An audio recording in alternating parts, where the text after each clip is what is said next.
I mean, again, 11:40, you'll see the premiere of the first rough pilot, the Mediaverse Lounge on Fandom and the Media. It actually, Brett Leonard's in it, and a couple of other people. It's all it's an extension of what we were talking about, really more from a creative and a fan, a creative's audience point of view, too. Nice.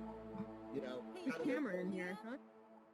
Liam, the Q&A in the hop-in, they were asking about scalability and platform for over 500 people using something like Hubs, and I remembered you working on XR Engine and such.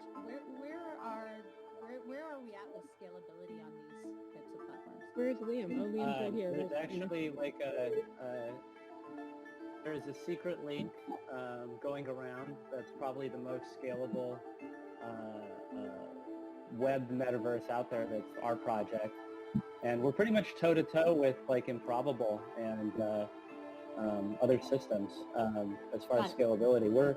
We were doing synthetic loads on Tuesday, hitting about 650 people, and we think we can put a 0 on that in the next 2 months, get to 6,000 people. And Renee told me a little bit about what y'all are up to, but I wanted to go deeper down the rabbit hole. Yeah, Renee's been pipping us pretty hard, but we think, we've been thinking that we can do replication and bridging and probably get to infinite scale. I talked a lot Larry and I had a long conversation at Burning Man VR about this. Yeah, but if you guys want to know the crazy secret sauce about scaling the metaverse, I'm kind of just, now that I actually have something that other people don't have, I'm kind of talking about it more. There was this paper in 2012. You guys know .io games like Worm.io and stuff like that. They're just web games, 2D web games that are multiplayer. You go to the website and there's multiplayer 2D games. And one of the guys who was making a .io game wrote a discrete mathematic proof that was pretty much saying you could make an infinitely scaled multiplayer real-time 2D world if you govern the density of interactable objects and the speed at which things could move in the world.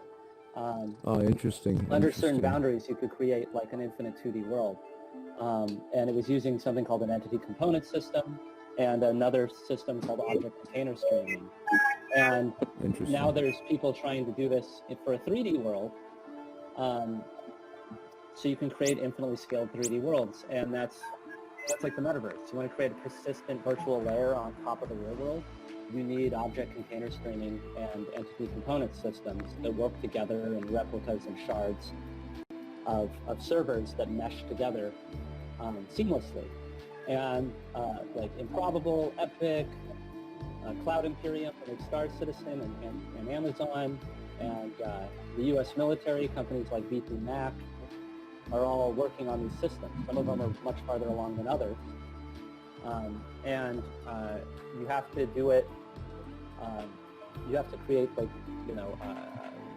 high speed, low latency protocols between all the servers and all the clients that have all these properties. And if you tune all the dials right and have all the right hardware and software, then you pretty much have snow crash. You pretty much you've ticked all the boxes to have infinite scalability, deep immersion, and we've been running pretty much everybody who's doing entity component systems and object container streaming is highly